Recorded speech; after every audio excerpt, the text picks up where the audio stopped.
Halo Bapak Ibu, saudara-saudari sekalian. Bersama saya lagi Chandra Teja dari channel Kristen Ngakunya. Channel yang membahas kekristenan yang murni, terbebas dari klinik dan pemahaman yang melenceng. Bagi Anda yang belum subscribe channel saya, silakan subscribe channel saya. Tekan loncengnya agar Anda dapat notifikasi setiap kali saya mengupload video-video saya. Oke, pada kesempatan kali ini saya akan membahas sebuah topik yang menarik lagi, yaitu Kristen Cirrhosis. Wih, apa ini Pak? Ada istilah Kristen Cirrhosis. Oke, nah, oleh karena itu kita bahas dulu ya sedikit ya mengenai apa itu cirrhosis. Nah, biasanya cirrhosis ini berhubungan dengan hati kita. Jadi ada organ kita, organ tubuh kita yang namanya hati itu, ya, dia kalau sudah dipenuhi oleh jaringan parut, istilahnya gitu ya, dia tidak bisa lagi berfungsi dengan normal. Nah, jaringan parut ini terbentuk akibat penyakit liver yang berkepanjangan, ya. Bisa karena infeksi virus hepatitis B atau C, atau kebiasaan mengkonsumsi minuman alkohol yang berlebihan. Oleh karena itu, itulah resiko kalau Anda yang sering minum minuman alkohol. Anda bisa kena yang namanya sirosis hati. Ya. Nah, jadi ada dua ya, yang karena Anda sering minum minuman yang beralkohol atau karena infeksi virus yang secara perlahan dapat mempengaruhi pertumbuhan jaringan parut di hati itu. Oke? Nah, pertanyaannya, apakah sirosis hati ini dapat berkembang menjadi kanker hati gitu ya? Nah, sebelum itu kita bahas sedikit lagi nih ya. Jadi sirosis hati dulu deh ya. Ini adalah kondisi serius pada penyakit hati ya.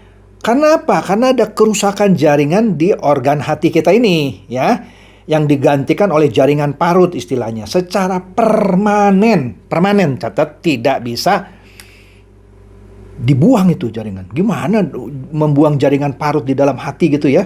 Sehingga hati kita itu kalau kena sirosis ini tidak bisa berfungsi lagi secara optimal, ya. Nah, tidak bisa bekerja optimal ya, sehingga berdampak dalam proses pembuatan protein, ya. Sehingga pencernaan nutrisi makanan, penyimpanan energi dan fungsi dalam melawan infeksi terganggu, ya. Nah, masalahnya kerusakan hati ini, seperti halnya yang sirosis ini, bisa berdampak pada seluruh bagian tubuh gara-gara sirosis, ya. Nah, pada dasarnya sebenarnya organ hati kita itu bisa memperbaiki sel-selnya sendiri. Tetapi pada kondisi sirosis, ya, apalagi kalau kerusakannya terus-menerus berlanjut dan jaringan parut ini menjadi semakin banyak, akibatnya hati akan mengalami kesulitan dalam menjalankan fungsinya. Nah, oleh karena itu, Anda jangan sampai terkena yang namanya sirosis hati, ya. Nah, di negara-negara maju ya karena sering minum alkohol gitu ya, terus menerus dalam jangka panjang, kecanduan, kena dia sirosis hati, ya kan? Itu istilahnya sirosis alkoholik, ya. Nah, tetapi ada juga yang bukan karena minum-minuman, bisa tetap kena sirosis, ya. Karena apa? Tadi virus hepatitis B dan hepatitis C, ya. Bisa juga karena ada pelemakan hati gitu ya. Itu juga bisa menyebabkan sirosis hati, fatty liver. Makanya kalau Anda yang berbeban berat, bukan berbeban berat masalah saya, beban Anda berlebihan masalahnya karena ada fatty liver. Nah, itu Anda harus kikis ya dengan rajin puasa atau olahraga dan segala macam ya. Oleh karena itu ya, kalau Anda kena sirosis hati yang tidak Anda terdeteksi lah maksudnya dari awal, maka wah ini bahaya. ya ini bisa mengakibatkan kematian, ya. Nah, masalahnya, sirosis hati adalah sebuah penyakit yang tidak dapat disembuhkan. Bahaya loh. Ya, hanya bisa dilakukan perawatan ya untuk mencegah pemburukannya dan seterusnya, ya. Apa? Misalnya kalau dia sering minum minuman keras, berhenti ya. Dia harus diet rendah garam, mengkonsumsi obat dan seterusnya, ya. Nah, jika tidak ya maka dia akan semakin buruk, ya. Nah, hati-hati juga, bisa saja ini dia nanti akan berkembang menjadi kanker hati. Pertanyaannya, Pak, apa pentingnya sih Bapak ngomong soal sirosis hati? Iya, ini berhubungan dengan kehidupan kita orang Kristen. Makanya saya terangkan dulu sirosis hati. Jadi intinya satu aja lah ya. Sirosis hati adalah penyakit yang tidak bisa disembuhkan, tetapi bisa dicegah. Selama Anda cepat mencegahnya, Anda ya bisa terhindar yang namanya sirosis hati. Begitu juga kehidupan orang Kristen. Anda jangan pikir begitu Anda jadi orang Kristen, karakter Anda yang buruk itu otomatis jadi suci. Wah, itu mustahil. Kalau Anda sendiri tidak mau berusaha.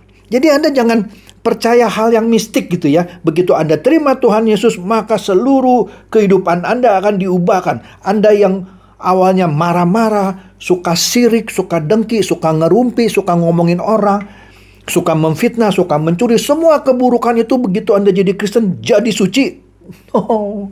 No.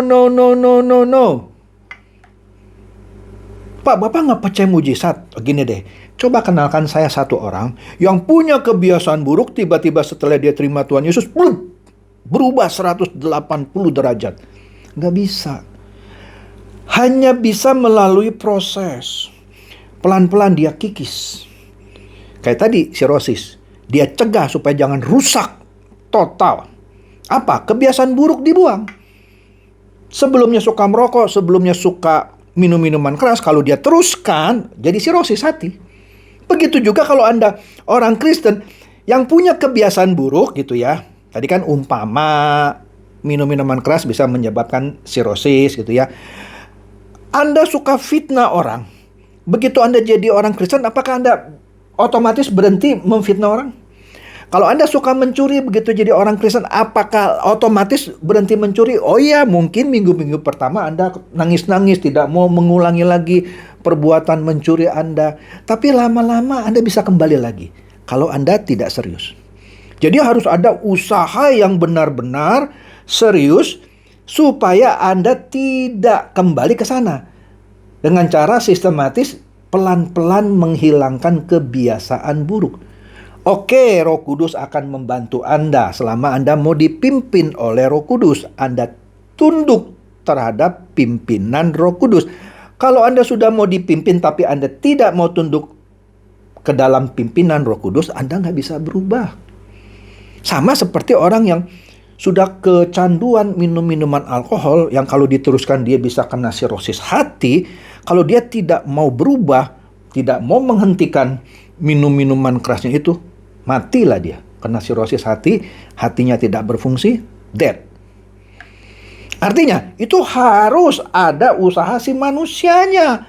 Oke, Roh Kudus akan memberi bimbingan. Misalnya, dia minta kekuatan sama Roh Kudus supaya dia bisa menjalani ini. Mungkin ketika dia mau minum minuman keras, Roh Kudus tegur. Janganlah, nanti kalau kamu minum terus, kena kamu sirosis hati. Seperti itu misalnya. Oke, dia turut. Dia tidak minum. Kemudian dalam 10 kali godaan, mungkin dia jatuh sekali. Oke, dia nangis-nangis lagi. Tapi kalau dia serius, dia akan bisa total menghilangkan kebiasaan meminum minuman keras. Jadi, setuju bahwa Roh Kudus akan turut bekerja. Sebenarnya kalau di ayatnya itu, kan ada ya, Tuhan turut bekerja. Sebenarnya tidak cocok dikatakan turut bekerja. Tuhan bekerja untuk mendatangkan kebaikan bagi kita. Nah, tapi kitanya mau nggak turut dalam bimbingannya itu?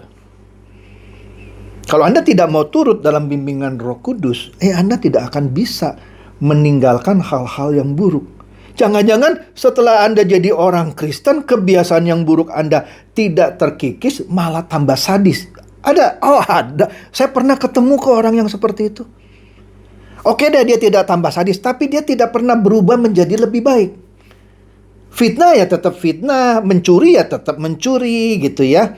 Berbohong tetap dia berbohong. Suka mengkhianati teman, tetap mengkhianati teman. Dan seterusnya, dan seterusnya. Apakah orang ini layak di mata Tuhan? Ya tidak lah. Sekali lagi ya, jadi orang Kristen tidak otomatis Anda berubah 180 derajat. Anda boleh nyanyikan lagu. Apa itu ya? Ubah hatiku seputih salju. Kan ada, ya saya nggak bagus lah nyanyi saya gitu ya. Jelek saya suaranya ya. Tapi lagu itu intinya kita nyanyikan lagu supaya Tuhan ubah hatiku seputih salju. Oke, bolehlah Anda nyanyi gitu ya. Tapi kalau Anda sendiri tidak mau serius ya, meninggalkan hal-hal yang buruk. Nah, dengan cerita atau ilustrasi sirosis hati, Anda tidak mau berhenti minum minuman keras, jadilah sirosis hati. Begitu juga Anda sudah jadi orang Kristen, tapi Anda tidak mau meninggalkan kebiasaan-kebiasaan buruk, jadilah Anda Kristen sirosis. Ya, tidak bisa disembuhkan lagi. Ya, bisa-bisa sampai mati, ya Anda sirosis terus. Ya, Kristen tanpa pertobatan, Kristen KTP. Kristen seperti ini tidak layak masuk ke dalam kerajaan surga. Oke, semoga ini mencerdaskan dan mencerahkan Anda semua. Silakan share video saya ini kepada teman-teman, sahabat, atau kerabat supaya mereka tambah cerdas dan tercerahkan. Seperti biasa, Shalom.